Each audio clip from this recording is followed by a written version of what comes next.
एक minute. Recording सुरू झाली आहे. आपण सुरुवात करत आहोत. सर्वांना सविनय जय भीम. सर्वांचे हार्दिक हार्दिक स्वागत. बुद्धविहार समन्वय समितीच्या वतीने आयोजित करण्यात आलेल्या वर्षावास व्याख्यानमालेदरम्यान आजच्या या 48व्या व्याख्यानामध्ये आपल्या सर्वांचं अगदी मनापासून स्वागत. वंदनीय भदंत धम्मसारथी हे आपल्याला श्रेष्ठ जीवन के लिए सदाचरण अशा विषयावरती आज मार्गदर्शन करणार आहेत. वंदनीय भंतेंनी आतापर्यंत आपल्याला अनेक वेळेस देशना देऊन उपकृत केला आहे. आजही वंदनीय भंतेंची आपण देशना ग्रहण करणार आहोत. मी आपणा सर्वांच्या वतीने भंतेंचं स्वागतही करतो आणि आदरणीय अशोक भाऊ यांना विनंती करतो की त्यांनी कृपया वंदनीय भंतेंचं स्वागत करावं आणि तसंच त्यांना व्याख्यानासाठी याचना करावी. आदरणीय अशोक भाऊ.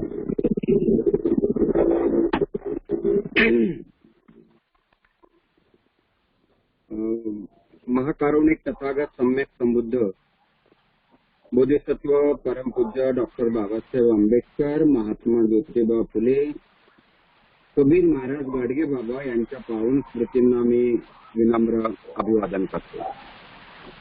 पृथ्वीच्या पाठीवर जिथे कुठे बौद्ध पुत्र असतील आणि जे सद्धम्माचा प्रचार करत असतील त्या सर्व बौद्ध भिक्खूंना मी दोन्ही हात जोडून पंचांग प्रणाम करतो. ज्यांची अमृतवाणी आज आपण ऐकणार आहोत ते पूज्य भदंत धम्मसारथीजी यांना पंचांग प्रणाम करतो. सर्वप्रथम मी उशिरा जॉईन झालो काही तांत्रिक अडचणीमुळं, त्यामुळं माझ्यामुळं वेळ गेला आपला सर्वांचा, म्हणून मी आपल्या सर्वांची क्षमा मागतो. आपल्याकडे एक दुःखद घटना घडली. बुद्धविहार समन्वय समितीच्या संस्थापक सदस्या सुधाताई मनवर यांना आपण सगळेजण ओळखतो.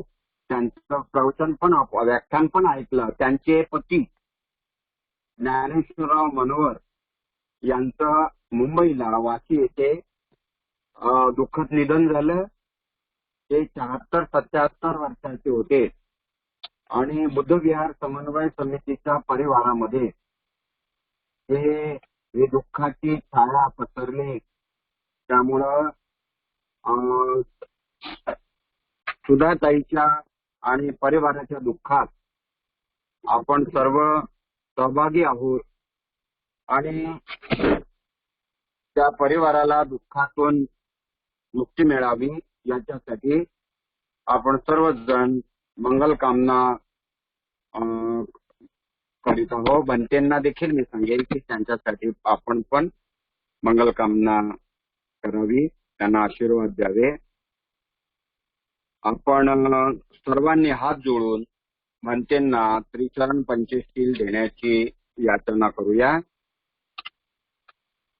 भंते, मी याचना म्हणेल आपण त्रिचरण पंचशील सलगच म्हणावं, कारण आपल्या याच्यामध्ये काही व्यत्यय येतो म्हणून आपण ही खबरदारी घेतो.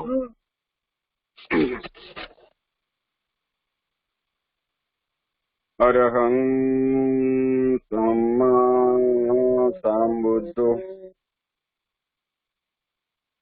अरहं सम्मा संबुद्धो भगवा भूतं भगवन्तं अभिवादे साक्षातो भगवता धम्मं नमस्कारं सुपठितन्नो भगवतो सावकसंघो संघं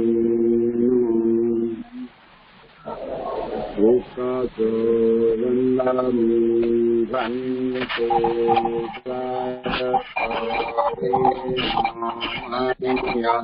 कतं सबं अपराधं क्षमतु मे भन्ते द्वितीयंपि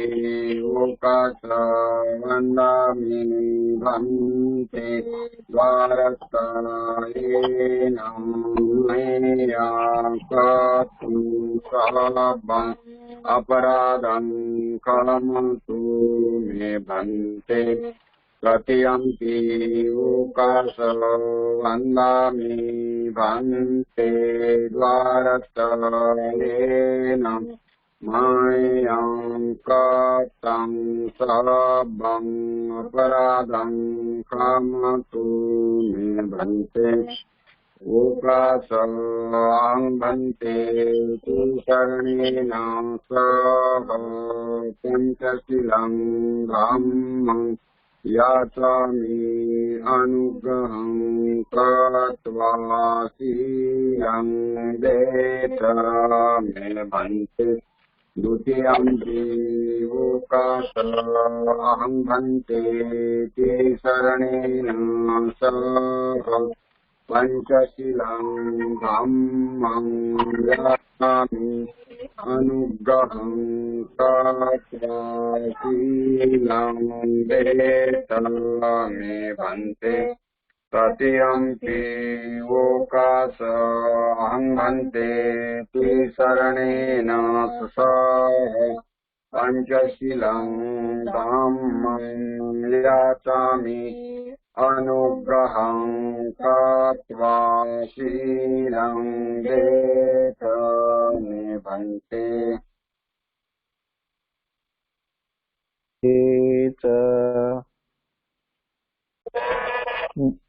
नमो तस्स भगवतो अरहतो सम्मा सम्बुद्धस्स नमो तस्स भगवतो अरहतो सम्मा सम्बुद्धस्स नमो तस्स भगवतो अरहतो सम्मा सम्बुद्धस्स बुद्धं शरणं गच्छामि धम्मं शरणं गच्छामि संघं शरणं गच्छामि द्वितीयंपि बुद्धं शरणं गच्छामि द्वितीयंपि धम्मं शरणं गच्छामि द्वितीयंपि संघं शरणं गच्छामि तृतीयंपि बुद्धं शरणं गच्छामि तृतीयंपि धम्मं शरणं गच्छामि तृतीयंपि संघं शरणं गच्छामि पाणातिपाता वीरमणि सिक्खापदं समादयामि अदीनदाना वीरमणि सिक्खापदं समादयामि कामेषु मिच्छाचारा वीरमणि सिक्खापदं समादयामि मुसावादा वीरमणि सिक्खापदं समादयामि सूरामेरय मज्जपमादठाना वीरमणि सिक्खापदं समादयामि साधु साधु साधु। महाकारुणिक दुनिया के श्रेष्ठतम करुणा के सागर तथागत बुद्ध भारतीय संविधान के शिल्पकार एवं ज्ञान के प्रतीक महामानव बाबा साहब आम्बेडकर राजे छत्रपति शिवाजी महाराज माता जिजाऊ राष्ट्रपिता ज्योतिबा फुले क्रांति ज्योति सावित्रीबाई फुले छत्रपति शाहू महाराज, संत गाडगे बाबा, संत तुकाराम, सभी महामानवों को मैं अभिवादन करता हूँ और जो भी हमारे सदस्यगण इसमें जुड़े हुए हैं सभी को मेरे ओर से जय भीम, नमो बुद्धाय। आज का विषय जो है श्रेष्ठ जीवन के लिए सदाचारण। सदाचारण यानी सही आचरण, न्याय के आधार पर आचरण, धम्म के आधार पर आचरण, इसको सदाचरण कहते हैं। और सदाचरण ही श्रेष्ठ जीवन के लिए आवश्यक है। हमें बुद्ध धम्म में कई जगह लिखा हुआ मिलता है कि श्रेष्ठ जीवन अगर बनाना है, किसी को श्रेष्ठ जीवन अगर जीना है, तो उन्होंने अपना आचरण जो है, अपना व्यवहार, चाहे शारीरिक व्यवहार हो, चाहे वाचिक व्यवहार हो या मानसिक व्यवहार हो, यह व्यवहार सदाचरण का व्यवहार होना चाहिए, न्याय पर आधारित व्यवहार होना चाहिए। तभी वो श्रेष्ठ जीवन प्राप्त कर सकता है, श्रेष्ठ जीवन जी सकता है। इसलिए हमारा जो ध्येय है, हमारा लक्ष्य है, हमारा लक्ष्य क्या होना चाहिए कि हमारा लक्ष्य होना चाहिए कि हम सदाचरण से जिए, हमारा आचरण सदाचरण हो। ये हमारा हर एक व्यक्ति का ध्येय होना चाहिए, चाहे वो किसी धर्म का आदमी हो,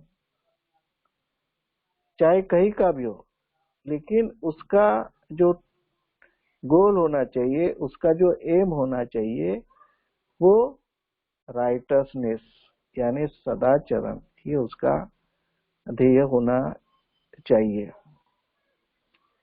तो हमें संसार में दो तरह के लोग मिलेंगे।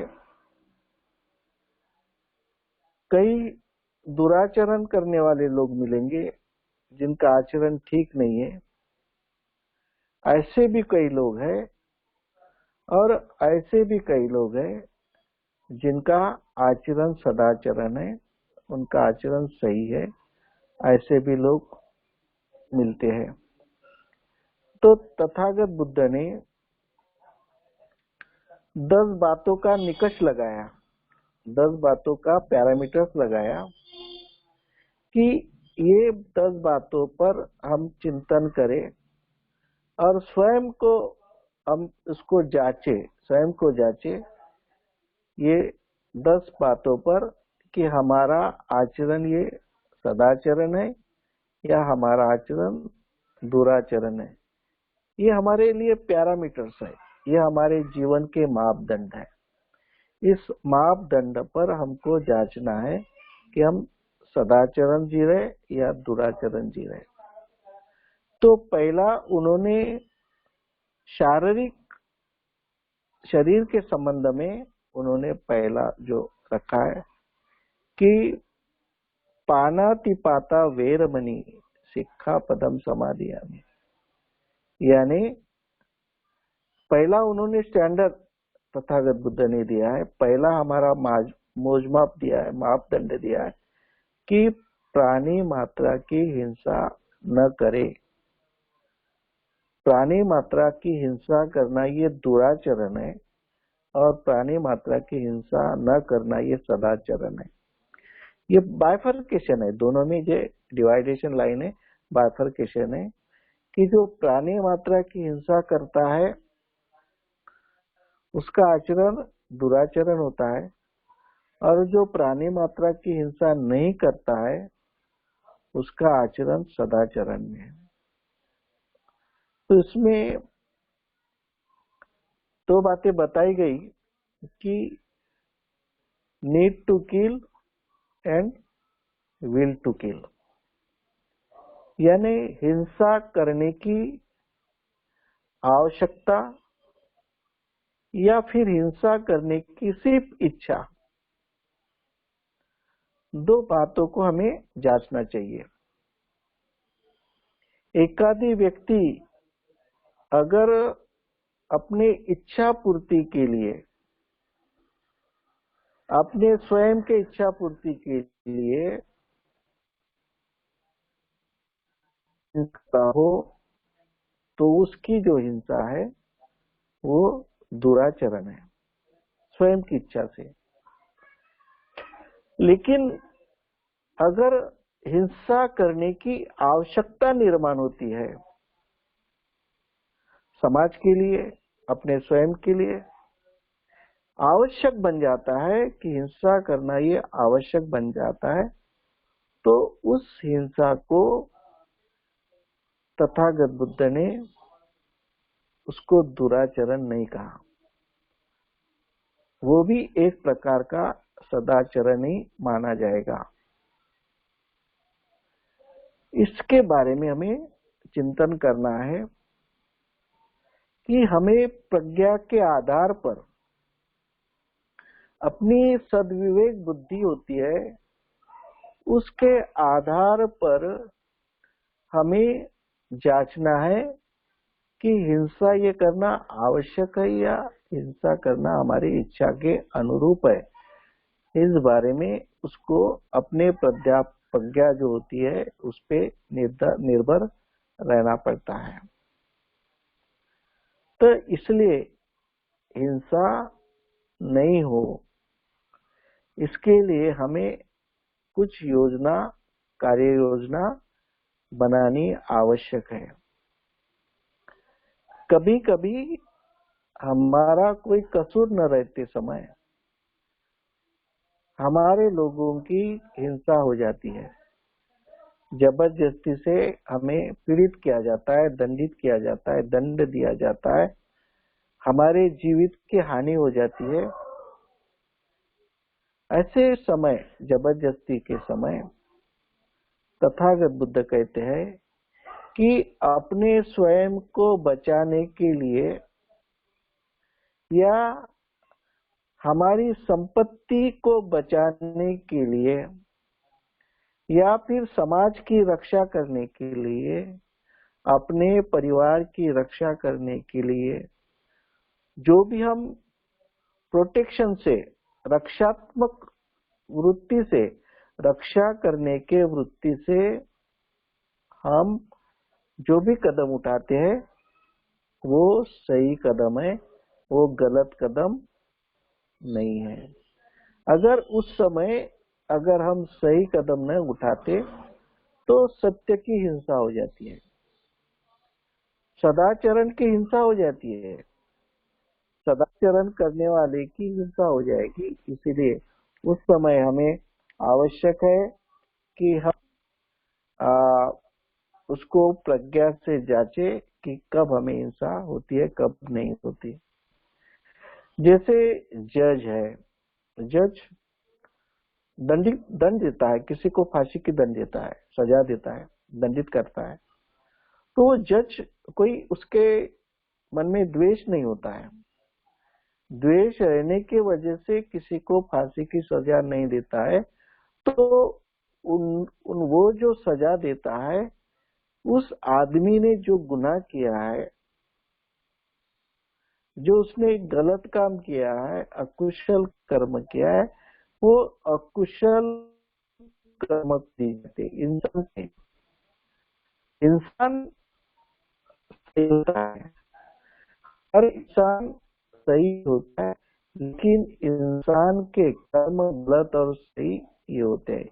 इंसान तो वही है, सब इंसान सब एक जैसे है, लेकिन कोई इंसान के जो कर्म है वो गलत है और कई इंसान के कर्म जो है वो सही है। इसलिए हम जो सजा देते हैं वो इंसान को नहीं देते, तो उसके कर्म को देते हैं।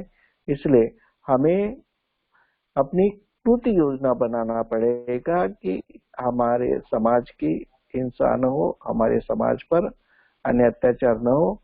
इसीलिए हमें समाज को सुरक्षित रखने की आवश्यकता है। दूसरा उन्होंने कहा कि अधीनदाना वेरमणि सिक्खापदम समाधियानि। अधीनदाना यानी वो चीज जो हमारी नहीं, जो चीज किसी ने दान के स्वरूप में हमको दी नहीं, ऐसे चीज को जबरदस्ती से छीन के लेना या उसके बिना मर्जी से हम उसको चीज को ले लेना, जानबूझ करके लेना, ये एक प्रकार की चोरी हो गई। तो तथागत बुद्ध कहते हैं कि इसी प्रकार का जो शारीरिक व्यवहार होता है, बिना दी हुई चीज को जबरदस्ती से लेना, ये एक प्रकार की चोरी हो जाती है। तो ये दुराचरण है। और हमें आवश्यकता के अनुसार हमें जीवन में जो भी इच्छाएं होती है, आवश्यकता होती है, उस आवश्यकता के अनुसार हमें स्वयं अपनी चीजों को प्राप्त करना, ये कोई दुराचरण नहीं है। दूसरी बात, किसी ने हमें बड़े प्यार से दिया तो हम उसको ग्रहण कर सकते, वो चीज को हम ले सकते, वो चोरी नहीं होती। लेकिन किसी की चीज जबरदस्ती से लेना, ये दुराचरण हो गया, वो चोरी का मामला हो गया। तीसरी बात कही है कि कामेषु मिथ्याचारा वेरमणि सिक्खापदम समाधियामि। यानी जो लैंगिक दुराचार करता है उसको दुराचरण कहा जाए, और जो दुराचरण करता है उसको सदाचरण कहा जाता है। एक आदमी अनेक महिला के साथ शारीरिक संबंध बना के रखता है तो वो एक प्रकार उसका दुराचरण हो गया। एक महिला अनेक पुरुषों के साथ में शारीरिक संबंध बना के रखती है तो वो उसका दुराचरण हो गया।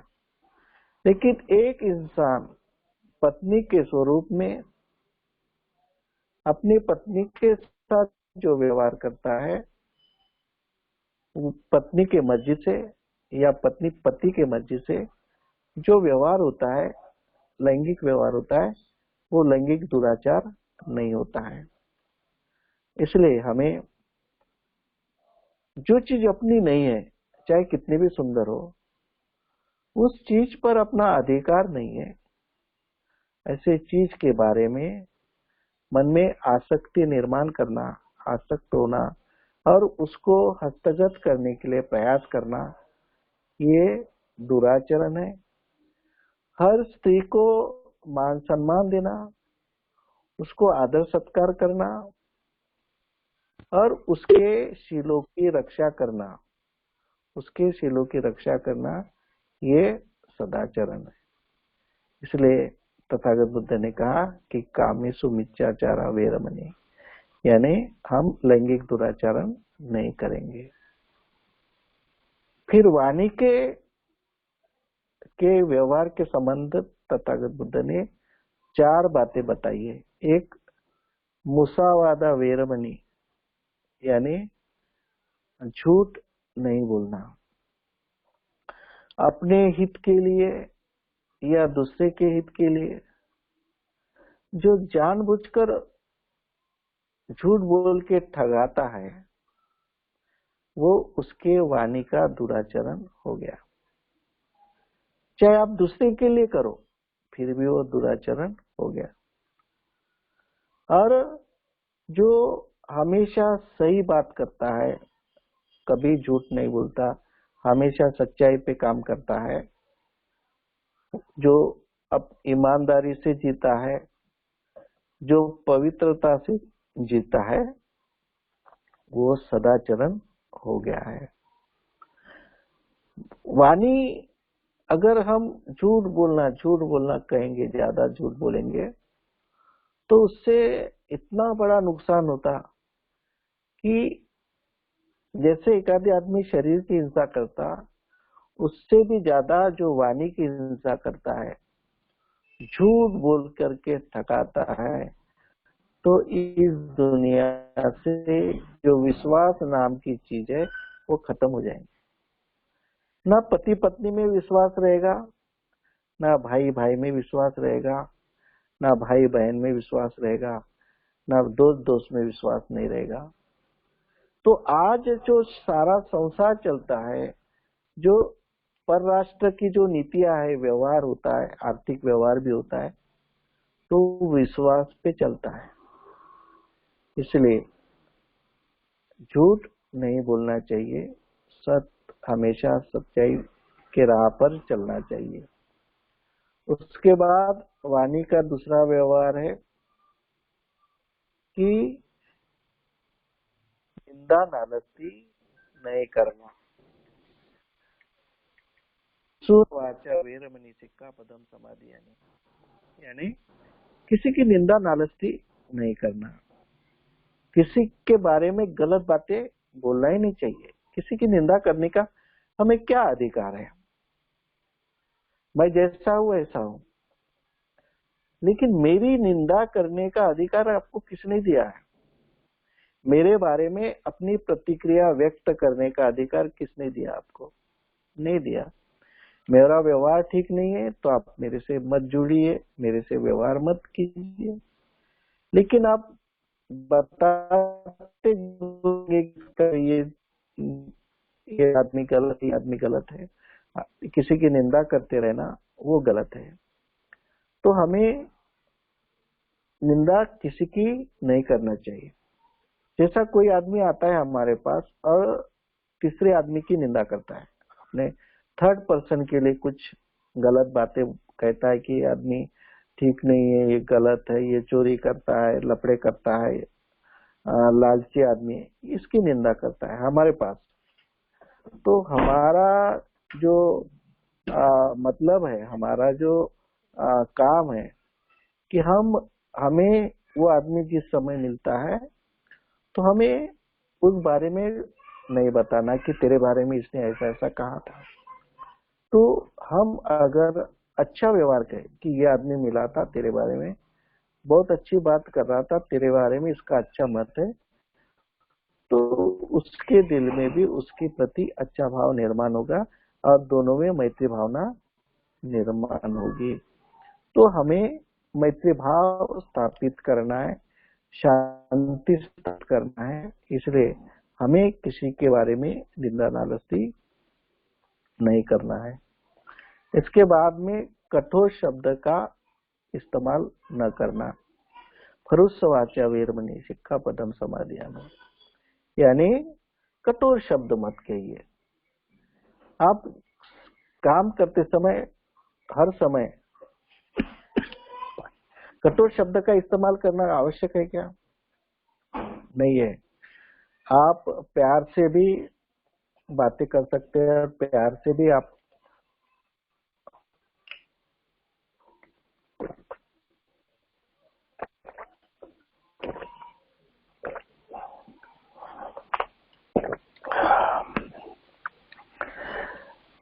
आप काम ले सकते हैं। कठोर वाचा का उपयोग करना आवश्यक नहीं है। इसलिए हमें मैत्रीपूर्ण भाषा इस्तेमाल करना चाहिए। किसी के दिल को दुख न पहुंचे ऐसे वाचा का हमें इस्तेमाल करना चाहिए। बड़े प्यार से हमारे काम हो सकते हैं।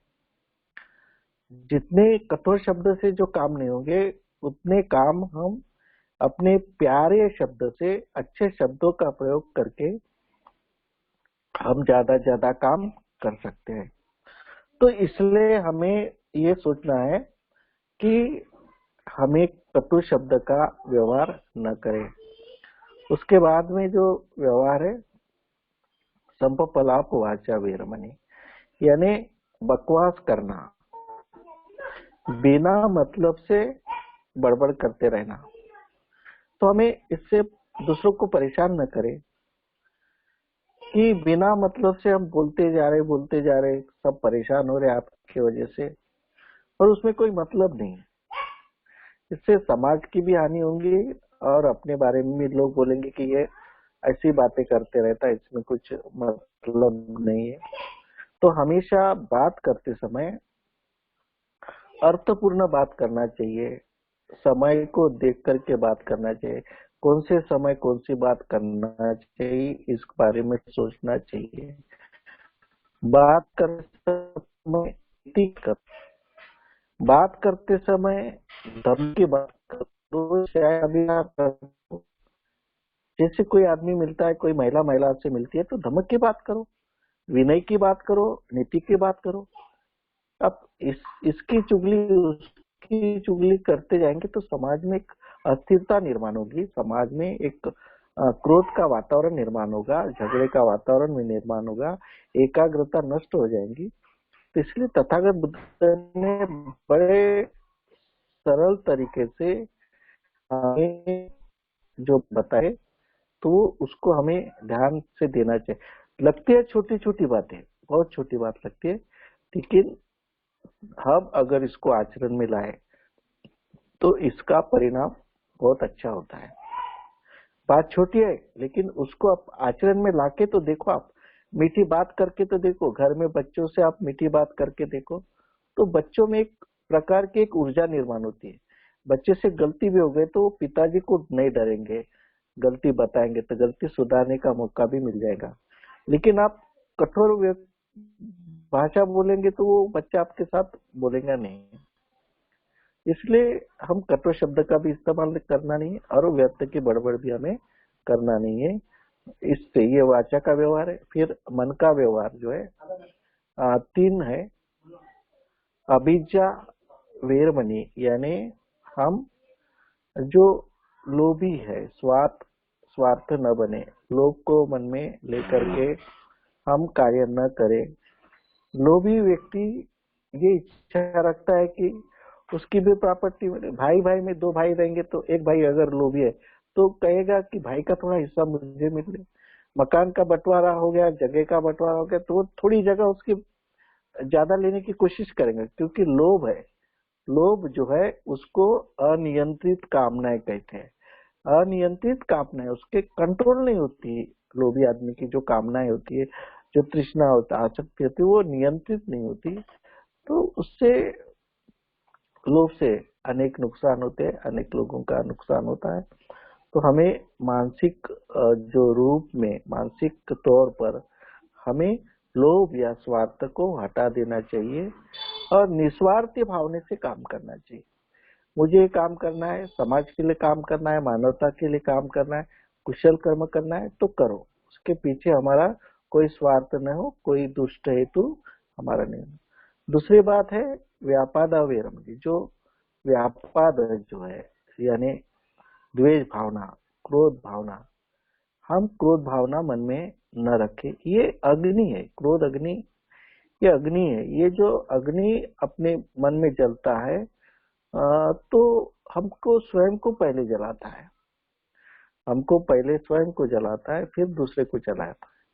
तो इसलिए हम क्रोध को नियंत्रण में रखें, द्वेष को नियंत्रण में रखें और मन में ऐसी भावना रखें कि मैं ऐसा काम करूं कि इसमें किसी का नुकसान न हो, इसका भी फायदा हो, मेरा भी फायदा हो। किसी के बारे में द्वेष रख के, ईर्षा रख के हमें काम नहीं करना है, तो द्वेष से नुकसान होता है। इसलिए तथागत बुद्ध ने कहा कि व्यापार मत करो। और अंत में कहा कि जो मिथ्या दृष्टि मत रखो, सम्मा दृष्टि हमेशा रखना चाहिए। सम्मा दृष्टि सदाचरण है, मिथ्या दृष्टि दुराचरण है। हमेशा हमें सम्यक दृष्टिकोण रखना चाहिए कि जो गलत है तो उसको गलत ही मानना चाहिए और जो सही है तो उसको सही मानना चाहिए। जो गलत को सही मानते हैं। इतना अंधश्रद्धा है, इतनी अंधश्रद्धा है कि कई भंडारा में ऐसे कई जगह हमें केसेस मिलती है कि कुछ गड़ा हुआ धन मिलेगा तो उसके लिए वो किसी का बलि भी दिया जाता है, किसी का ये कर।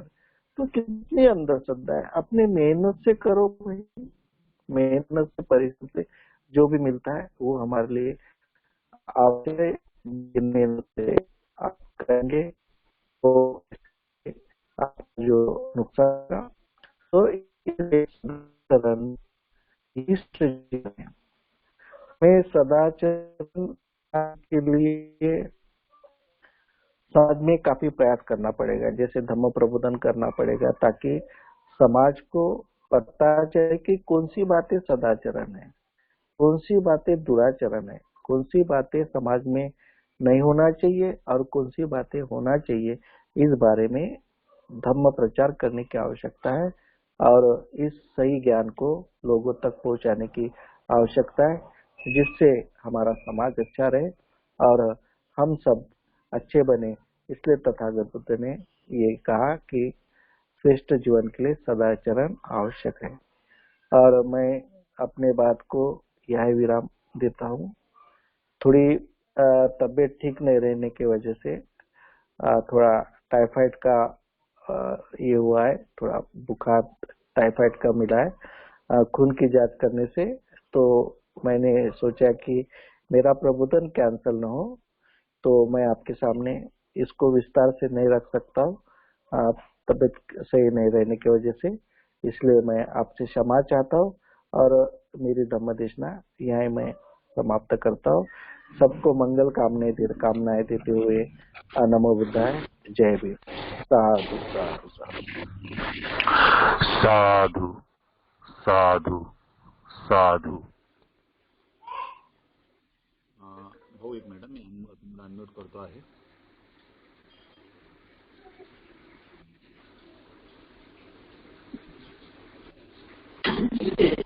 हा भाऊ, आता आपण बोलू शकता. हॅलो. हा, आता आपण बोलू शकता. हा भाऊ, आवाज येतो आहे. हॅलो. भंतेंची प्रकृती बरी नसतानाही भंते बोलले, ते त्यांचं मोठेपण आहे.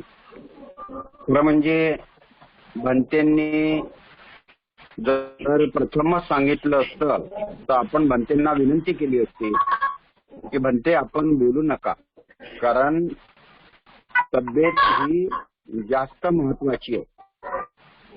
मी भंतेंना विनंती करेन की आपण सगळ्या टेस्ट करून घ्या, कोरोनाची टेस्ट करून घ्या आणि तब्येतीची जी काळजी घ्या. आणि कारण आता कोणी बिमार पडलं की ती थोडीशी काळजी वाटते. भंतेंनी जो विषय मांडला तो विषय मिथ्या दृष्टीपर्यंत तो विषय आलेला आहे, मुसावादापर्यंत तो विषय आलेला आहे. आणि शेवटचं जे होतं तर ते नशा येणाऱ्या वस्तूचं सेवन करणे, सुरा मेरे मज्ज. तर हे जे आहे ते ज्याने आपल्याला नशा येते अशा वस्तू, त्या वस्तूंचं सेवन करणे हा शारीरिक दुराचारच आहे. भंतेंनी जे शारीरिक त्यामध्ये सांगितलेलं होतं ते पंचशिलेमधलं एक शेवटचं याच्यातलं ते या क्रमात त्यांना सांगायचं होतं. तर आता आपण दारू हा पदार्थ सगळ्यांना माहित आहे की याने नशा येते म्हणून दारू पिऊ नये. परंतु शब्द कोणता आहे? नशा येणाऱ्या कोणत्याही वस्तूचं सेवन करू नये. मग नशा कोणत्या कोणत्या वस्तू नाही येते? लोक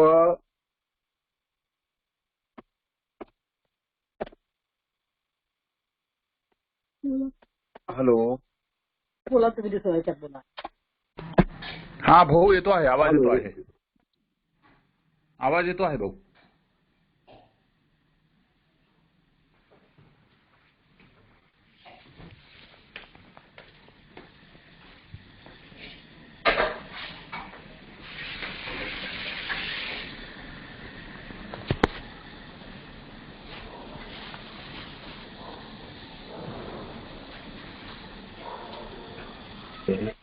नाही, माझा नाही झाला विचार. हॅलो. हा, मोबाईल अनम्यूट केलेला आहे. हा भाऊ बोला, आवाज येतो आहे, बोला.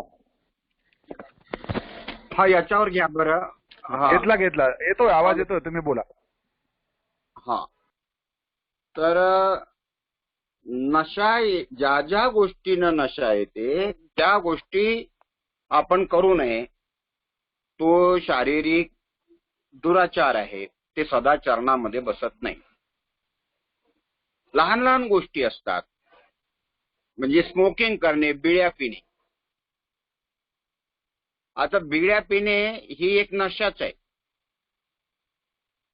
कारण त्याचा तुम्हालाही त्रास होतो, तुमच्या बायकोलाही त्रास होतो, तुमच्या लेकरांनाही त्रास होतो. ज्याची बिड्या पिण्याची इच्छा नसते, जबरदस्तीनं तो धूर आपण त्याच्या नाकातोंडात घालतो, म्हणजे तो आपल्या हातानं ते पापच होऊन राहिलं, दुराचरणच होऊन राहिलं. विज्ञान असं म्हणते की बिड्या पिणाऱ्याच्या पेक्षा बिड्या न पिणाऱ्याला बिडीच्या धुराचा त्रास हा जास्त होतो. पुण्यात बापाला असं वाटत नाही की आपल्या लेकराला त्रास झाला पाहिजे, त्याचं नुकसान झालं पाहिजे, पण तो बाप पोराला आपल्या खांद्यावर घेतो, आपल्या कडेवर घेतो आणि बिड्या फुकत फुकत चालतो. म्हणजे त्या लहान बाळावरती आपण किती नकळत अन्याय करतो हे त्या वडिलांना, त्या भावाला, हे त्या आजोबाला ह्या गोष्टी कळत नसतात. दुसरं, आपण नशेनं दात घासतो. आता एखादी बाई जर बिडी पिली, सिगरेट पिली, तर तिला आपण दूषण देऊ का नाही? बाबा, बाया माणसांनी बिड्या सिगरेट पिऊ नये, ते माणसाचा धंदा आहे. दारू बायांनी पिऊ नये, तो माणसाचा धंदा आहे. काही बाया चोरून पित असतील तो भाग वेगळा. पण तंबाखू खातो की नाही आपण? बिड्या पिणे आणि तंबाखू खाणे. तंबाखू खायला मी एकदा, आम्ही 1 महिन्यासाठी जम्मू काश्मीरला गेलो होतो. आता पहिल्याच दिवशी रात्रीला गेलो, सकाळी उठलो, मग दात घासासाठी माझ्याजवळ काही नव्हतं. मी शेजारच्याला जो काय, आम्ही जवळपास 1,500 कार्यकर्ता होतो तिथे, त्याला म्हटलं, बाबा दात घासायला दे ना काही असं. तो म्हणे माझ्याकडे हे तर नाही आहे, पण हे आहे म्हणे गुल.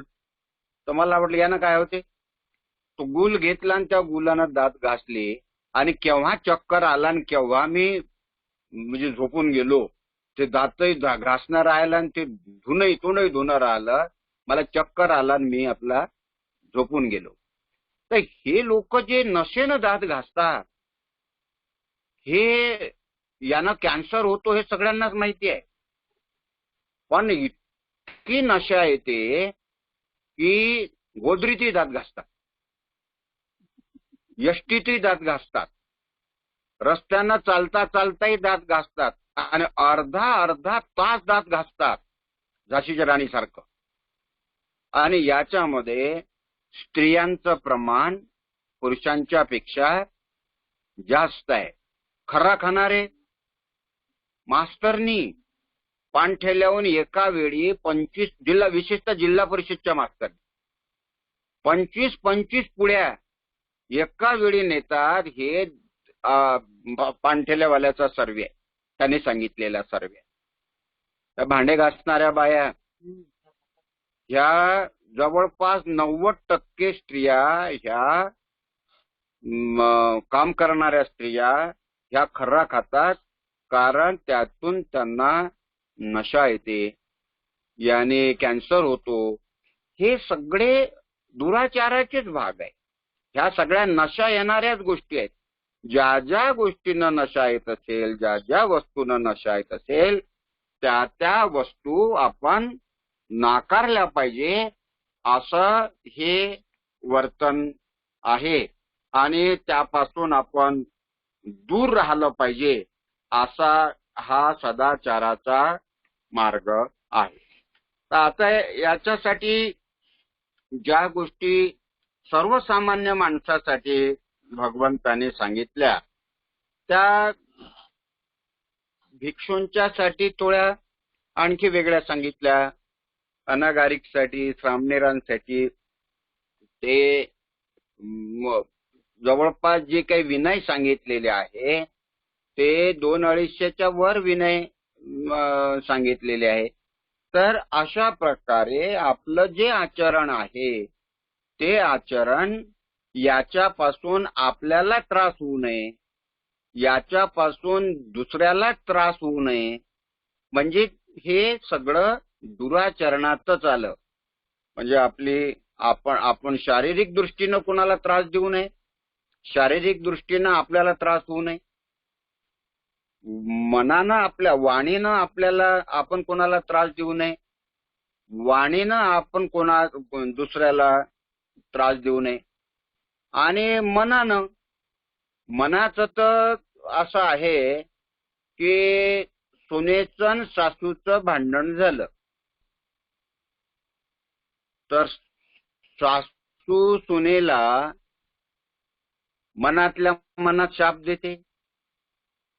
तिला ऐकवायला येत नाही ते. मग तिला ऐकायला जरी येत नसेल तर त्याचा तिला जरी त्रास होत नसेल तरी आपल्याला स्वतःला तो त्रास होतोच की नाही. जो दुसऱ्याच्या विषयी मनामध्ये भावना म्हणजे वाईट भावना ठेवतो तर त्यावेळी आपल्या नाकपुड्या फुगत असतात, आपल्या रक्तात आपलं ब्लड प्रेशर वाढत असते. तो सत्यानाश हो, तो खाना खराब हो, तो कधी भलं होऊ नये असं आपण म्हटलं, त्याला दुनियाभराचा शाप दिला तर त्याचं काही नुकसान होणे नाही ना. पण आपण आपल्या मनामध्ये जरी ह्या दुराभावना जर ठेवल्या, घरातल्या घरातही नवरा बायकोच्या भांडणात आपण तशा भांडण झालं म्हणजे त्या भावना ठेवतात, सासा सुनेच्या भांडण झालं म्हणजे त्या भावना ठेवतात, शेजाऱ्यासोबत झालं म्हणजे आपण त्या भावना ठेवतो. तर त्याला तुम्ही जोरानं बोलले, जोरानं शिव्या दिल्या तर तोही तुम्हाला जोरानं शिव्या देईन, म्हणजे फिट्टम फाट. पण तुम्ही जोरानं नाही शिव्या दिल्या, त्याला ऐकायला नाही गेलं आणि तुम्ही आपल्या स्वतःशीच पुटपुटून राहिले तर त्याचा त्रास त्याला जरी झाला नाही तरी मात्र तो तुम्हाला त्रास होतो. कारण तुमचं मन, तुमचं चित्त हे कलुषित होते, हे अपवित्र होते, हे दूषित चित्त होते. आणि या दूषित चित्तानं जो काम करतो तो प्रमाद आहे, तो वाह्यातपणा आहे आणि त्यानं आपल्या शरीरालाही त्रास होतो. ब्लड प्रेशर वाढलं म्हणजे त्रासच होतो ना. तुम्ही एखादे हे जे डायबेटीस वाले पेशंट पहा, तुम्ही त्याला इतका जोरात त्याच्या मतानं झालं नाही का त्याला असा त्रास होतो, असा राग येतो, तो कोणाला काय बोलून टाकन याचा नेम नाही. ब्लड प्रेशर वाढलेला माणूस तो कोणाला काय बोलून टाकन याचा अजिबात नेम नाही. मनात तुमच्या वासना आली, कारण सगळ्या गोष्टी तर पहिल्यांदा मनातच येतात. मनानं जे चांगलं काम करायचं आहे, बुद्ध तसे म्हणतात की मनो पुब्बंगमा धम्मा मनो शेठा मनोमया मनसाचे पदुठ्ठेन भासती वा करोति वा ततो नंग दुःख मनवेती चक्कं व वहतो पदम. मन सर्व प्रश्नांचं मूळ आहे. मन जर वाईट मार्गानं चाललं तर तुमचं दुःख तुमचा पाठलाग करते. कसं? जसं तुमचं जसं बंडीचे चाक बैलाच्या पायाचा पाठलाग करते तसं दुःख तुमचा पाठलाग करते. म्हणून तुमचं हे सगळं म्हणून मग बुद्ध उलट सांगतात, मनो पुब्बंगमा धम्मा मनो शेठ्ठा मनोमया मनसाचे पसन्नेन भासतीवा करोतीवा ततोनं सुख मनवेती छाया व अनपायिनी. मन सगळ्या प्रश्नांचं मूळ आहे. मन जर चांगल्या मार्गाने चाललं तर सावलीसारखं सुख तुमच्या सोबत राहतं असं भगवंत आपल्याला सांगतात. आपण शत्रुत्व करतो. बुद्ध म्हणतात की वैरत्व केल्यानं कोणी सुखी होत नाही. वैर तर आपण मनानच करतो ना. नाही वेरेन वेरानी संमंतिध कुदाचनं अवेरेन च संमंती ये स धम्मो सनंतनो. वैरानं वैर कधीच शमत नसते. वैरानं वैर हे कधीच शमत नसते. वैर जर शांत करायचं असेल तर मैत्रीनच वैर हे शांत होत असते. म्हणून भगवंत फार सुंदर पद्धतीनं समजून सांगतात.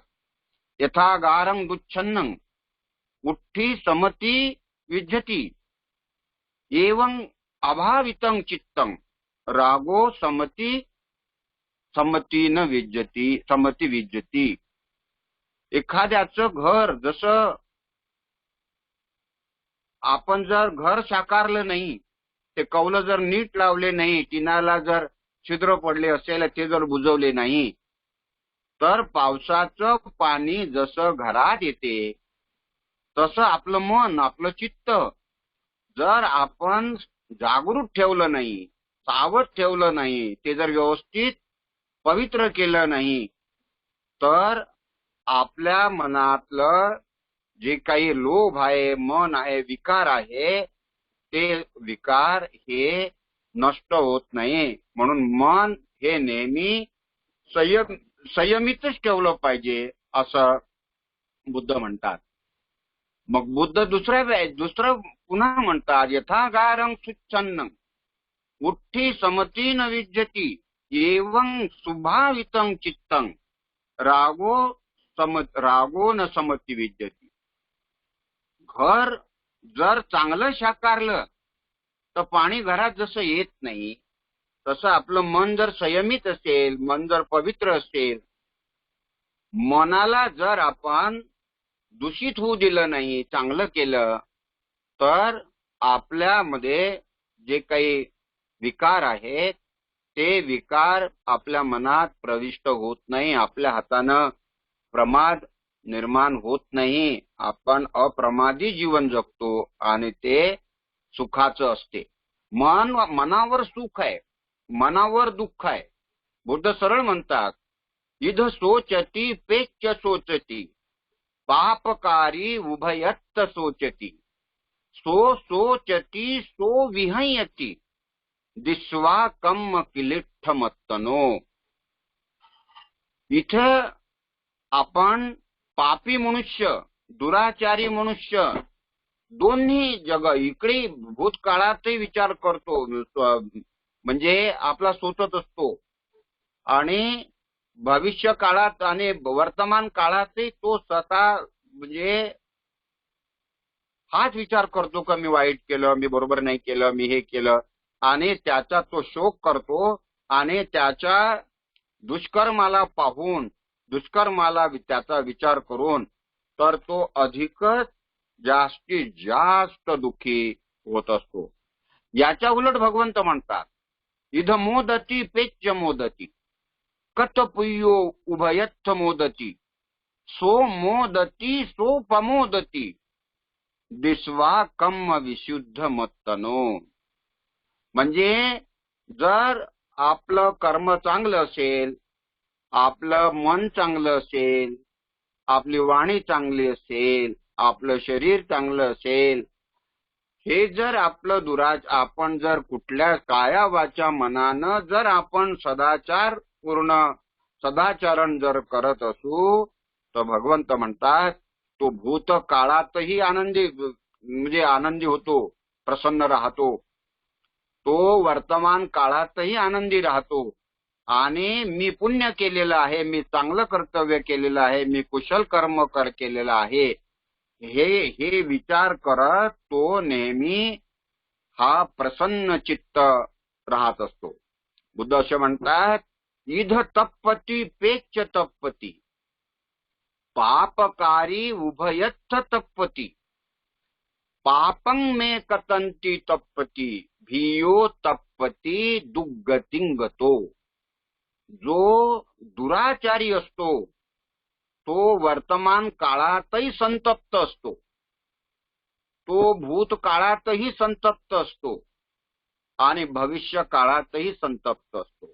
आपल्या मनानं, आपल्या वाचेनं, आपल्या कर्मानं, आपल्या शरीरानं जर त्याने कोणाला दुखवलं असेल, कोणाला जे त्रास दिला असेल, पाप केलं असेल त्याने, तर तो स्वतः हे जाणून तो जो दुर्गतीला प्राप्त होतो. आणि हे दुर्गती जाणून तर तो स्वतःही जसा दुसऱ्याला दुःखी करतो, तसा तो पहिले स्वतः दुःखी होतो. आणि म्हणून बुद्ध पुन्हा सांगतात की बाबांनो, तुम्ही सदाचरणाचं पालन करा. आणि म्हणून बुद्ध म्हणतात, इद नंदती पेच्च नंदती, कत पुय्यो उभयत्थ नंदती, पुय्यं मे कतंती नंदती, भियो नंदती सुगतिंगतो. शुभ कार्य करणारा माणूस हा भूतकाळातही आनंदी असतो, तर आणि भविष्य काळातही आनंदी असतो, जगातही आनंदी असतो आणि स्वतः मध्ये तो आनंदी असतो. आणि मी शुभ कर्म केले हे विचार करत करत त्याला आनंदच प्राप्त होतो आणि तो सुगतीला प्राप्त होतो. आणि म्हणून भंतेजीने आपल्याला हा विषय घेतला की श्रेष्ठ जीवन म्हणजे आनंदी जीवन, श्रेष्ठ जीवन म्हणजे तुम्हाला प्रसन्न चित्त करणारं जीवन, श्रेष्ठ जीवन म्हणजे दुसऱ्याच्या मनात तुमच्या विषयी सद्भावना निर्माण करणारं जीवन, श्रेष्ठ जीवन ज्याच्यामध्ये पुण्याचा साठा आहे, श्रेष्ठ जीवन ज्याच्यामध्ये पाप कर्म नाही, विकार नाही, असं निर्विकार जीवन, पुण्यमय असं जीवन, कुशल कर्माचं जीवन जगणं, हे म्हणजे श्रेष्ठ जीवन, हे सदाचाराचं जीवन आहे. आणि प्रकृती बराबर नसतानाही भंतेंनी आपल्याला देसना दिली. मी चिंतेत असतो, जेव्हा विनयबुद्धी प्रिय भंते आजारी होते तेव्हा चिंता वाटायची की श्रेष्ठ दर्जाचे भिक्षू त्यांना आरोग्य मिळालं पाहिजे. पाहिलेले 50 भिक्षू आहेत, काही कामाचे आहेत, काही म्हणजे त्याला काय म्हणतो आपण, काही वैरागी आहेत आणि काही त्याला तर सोडून द्या. पण हे आम्ही जे 3 भिक्षू तुमच्या समोर, आपल्या लोकांसमोर देसनेसाठी आणतो, हे लाखात एक आहे. यांची प्रकृती चांगली राहावी, यांचं लोकांनी रक्षण करावं आणि त्यांची अमृतवाणी म्हणजे खूप म्हणजे दिवस आपल्याला ऐकता आली पाहिजे, म्हणून त्यांच्या आरोग्याचं रक्षण करावं. याच्यासाठी जे कोणी ऐकत असतील, चंद्रपूरचे लोक, भंतेजी जिथे असतील, भंतेजीची निगा राखणारे रोग उपासक तिथे असतील, तर मी त्यांना हात जोडून विनंती करतो, तुमच्याकडून होत असेल तर तुम्ही त्यांना तिथे दवाखान्यात किंवा त्यांची व्यवस्था करा. आणि नसन होत ते पण तुम्ही सांगा, त्यांची व्यवस्था करता येईल आणि त्यांच्या आरोग्याची रक्षा आपण केली पाहिजे.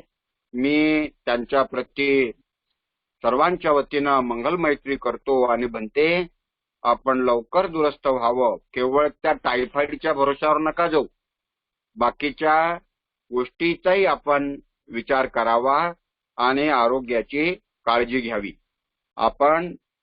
मी सुरुवातीला सांगितल्याप्रमाणे ज्ञानेश्वरराव मनवर यांचं वय 76-77 वर्षाचं झालं होतं. एसटी महामंडळामध्ये ते सुपर क्लास 1 मोठ्या हुद्द्यावरती, राज्याचे प्रमुख म्हणून म्हणूया अशा मोठ्या हुद्द्यावर ते होते. ते रिटायर झाले होते. सुधाताई ह्या जिल्हा मॅजिस्ट्रेट म्हणून, जिल्हा न्यायाधीश म्हणून त्यांनी कार्य केलं. मोठा परिवार आहे. डॉक्टर थोरात साहेबांचे हे भाचे जावई आहेत. म्हणजे त्यांचा पूर्ण परिवार बुद्धविहार समन्वय समितीमध्ये सक्रिय आहेत. मग त्या डॉक्टर अलकाताई असो, ढोके, सुधाताई मनोहर असो, पुष्पाताई थोरात असो, डॉक्टर माधवराव थोरात असो, डॉक्टर आशाताई थोरात असो, ह्या परिवाराशी ते जोडलेले आहेत. आणि म्हणून आपल्या परिवारावरती एक मोठ्या दुःखाची छाया पडली. आपणा सर्वांना विनंती करतो की जाग्यावरच आपण 1 मिनिटाचं मौन पाळून आपण ज्ञानेश्वरराव मनवर यांच्या प्रती आपण आता आदरांजली वाहूया. हात जोडावेत आणि जाग्यावरच मौन पाळावं 1 मिनिटाचं.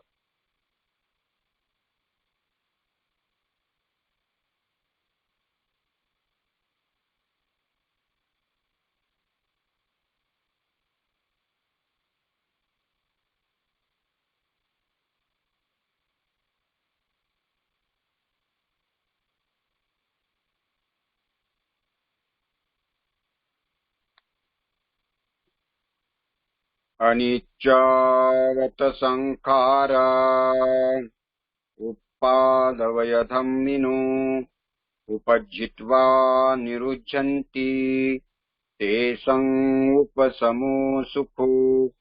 अनिच्चावत संखारा उपादवयधम्मिनो उपजित्वा निरुच्छन्ति ते उपशमो सुखो. अनिच्चावत संखारा उपादवयधम्मिनो उपजित्वा निरुच्छन्ति ते उपशमो सुखो.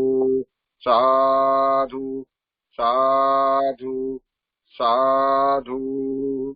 आज ज्यांच्याकडे असे दुःखाचे प्रसंग आले असतील, आजारी पडली असतील, त्यांना बरं व्हावं, त्यांच्या दुःखातून त्यांना मुक्ती मिळावी म्हणून आपण सर्वजण त्यांच्याविषयी मंगल कामना करू. ज्यांच्याकडे आनंदाचे क्षण आले असतील, त्यांच्या आनंदात आपण सहभागी होऊ, त्यांची मंगल कामना करू. सर्वांनी हात जोडून आपण त्यांची माझ्या बरोबर मंगल कामना करा.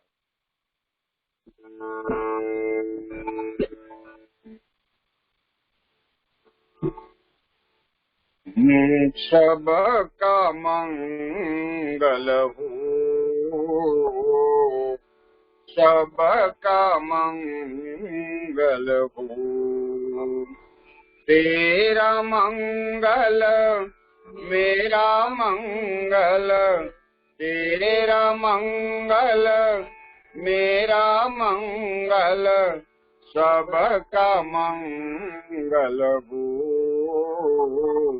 सबका मंगल हो. दृश्य और अदृश्य सभी जीव का मंगल हो रे. दृश्य और अदृश्य सभी जीव का मंगल हो रे. जल के थल के और गगन के, जल के थल के और गगन के प्राणी सुखिया हो. सबका मंगल हो, सबका मंगल हो, सबका मंगल हो। दस दिशाओं के सब प्राणी, दश दिशाओं के सब प्राणी मंगल लाभी हो रे। निर्भय हो निरभैर बने सब, निर्भय हो निरभैर बने सब, सभी निरामय हो, सबका मंगल हो, सबका मंगल हो, सबका मंगल हो। फिर से जागे धम्म जगत में, फिर से जागे धम्म जगत में, फिर से होवे जन कल्याण। जागे जागे धम्म जगत में, जागे जागे धम्म जगत में, होवे जन कल्याण, होवे जन कल्याण। राग द्वेष मोह दूर हो जावे, राग द्वेष मोह दूर हो जावे। जागे शील समाधि ज्ञान, जन जन के दुख रे मिट जावे, जन जन के दुख रे मिट जावे। फिर से जाग उठे मुस्कान, जाग उठे मुस्कान। जागे जागे धम्म की वाणी, जागे जागे धम्म की वाणी। मंगल मूल्य महाकल्याणी, जागे बुद्ध सदृश कोई जानी, जागे बुद्ध सदृश कोई ज्ञानी। होवे सुखी सब जग के प्राणी, होवे सुखी सब जग के प्राणी। सबका मंगल हो, सबका मंगल हो। मेरा मंगल तेरा मंगल, मेरा मंगल तेरा मंगल। सबका मंगल हो,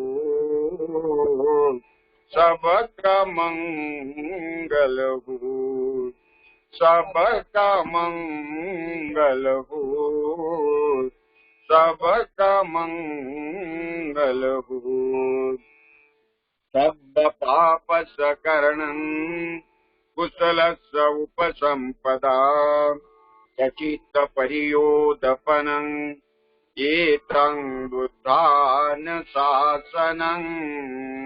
साधु साधु साधु। इमाय धम्मानुधम्म पटिपट्टिया बुद्धं कुजे, इमाय धम्मानुधम्म पटिपट्टिया धम्मं कुजे, इमाय धम्मानुधम्म पटिपट्टिया संघं कुजे। साधु साधु साधु साधू साधू साधू। आदरणीय प्रकारे सरांना विनंती करतो की आपण भंतेंचं आभार मानावं आणि कार्यक्रमाची सांगता करा. Hello hello hello. हा भाऊ. हा सांगता करा. हो ओके. वंदनीय भदंत धम्मसारथी यांची प्रकृती अस्वस्थ असताना देखील त्यांनी आपलं व्याख्यान आपलं मिस होऊ नये म्हणून त्यांनी थोडा प्रयत्न केला आणि जेवढं शक्य होईल तेवढं व्याख्यान देशना आपल्याला दिली. बनतेबद्दल आपण मनापासून आपल्या नम्रपणे धन्यवाद व्यक्त करू आणि बनते लवकरात लवकर पूर्णपणे स्वस्थ होत अशा प्रकारची मंगलकामना जी अशोक भाऊंनी केलेली आहे आपल्या सर्वांच्या वतीने त्यास अनेकोत्तम आपण साधुवाद या ठिकाणी अर्पण करूया. बनते आपण आपल्या प्रकृतीची काळजी घ्यावी. अशोक भाऊ यांनी जो उर्वरित विषय अतिशय सुंदर पद्धतीने विश्लेषण करून विवेचन करून आपल्याला क्लिअर केला आहे. आदरणीय अशोक भाऊंचे देखील मनापासून धन्यवाद व्यक्त करतो. आज तब्बल 121 कुटुंबांनी या व्याख्यानाचा देसनेचा लाभ घेतला. त्या सर्व कुटुंबियांचं त्या उपासक उपासिकांचं मनापासून धन्यवाद व्यक्त करतो, मंगलकामना करतो. आजचे व्याख्यान संपले असे जाहीर करतो आणि उद्या 7:30 वाजता आपण भेटणार आहोत. प्रमिलाताई सोनवणे यांचं चित्ताच्या अवस्था या विषयावरती अत्यंत महत्वाचं प्रवचन होत आहे. कारण चित्ताच्या अवस्था आपल्याला माहिती नाहीये आणि अत्यंत महत्वाचा विषय आपण तो घेतलेला आहे. त्या पालीच्या विद्यार्थी आहेत, बुद्धिस्ट स्टडीच्या विद्यार्थिनी आहेत आणि त्यांचा याच्यावरती अभ्यास आहे आणि त्या उद्याला हा महत्वाचा विषय त्या समजून सांगणार आहेत.